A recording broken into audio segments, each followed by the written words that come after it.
Iran America के दरमियान दूसरा मुज़ाकरात का दौर कल से होने जा रहा है।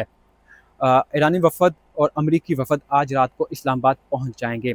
इस्लामाबाद में सख्त सिक्योरिटी के इंतज़ामात किए गए हैं। मैं इस वक़्त इस्लामाबाद डी चौक के करीब मौजूद हूँ। सिक्योरिटी की गैर मामूली सूरत-ए-हाल देखने को मिल रही है। टोटल 11,000 एहलकार जो हैं वो सिक्योरिटी पर तैनात किए गए हैं। 6,000 पंजाब से पुलिस को इस्लामाबाद तलब किया गया है और उसके अलावा इस्लामाबाद पुलिस, रेंजर और अफ़वाज पाकिस्तान के जवान जो हैं वो इस वक़्त सिक्योरिटी पर मामूर हैं। इस बार रेड ज़ोन को एक्सटेंड कर दिया गया है, G8 तक एक्सटेंड किया गया है।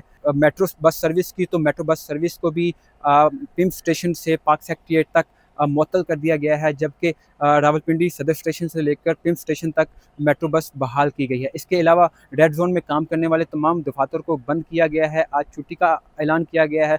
मुलाज़मीन को घर में ऑनलाइन काम करने की हदायत दी गई हैं और इसके अलावा रेड ज़ोन में जो होटल हैं सेरेना होटल, मैरियट होटल, उनमें ठहरे हुए मेहमानों को कल नोटिस दिया गया और कहा गया कि होटल्स को खाली कर दें। अभी तक जो इत्तलात आ रही हैं वो यही आ रही हैं कि मुज़ाकरात का दौर जो है वो कल से शुरू होगा, लेकिन सिक्योरिटी जो है वो अब कल से देखने को मिल रही है कि सख्त तरीन सिक्योरिटी कर दी गई है।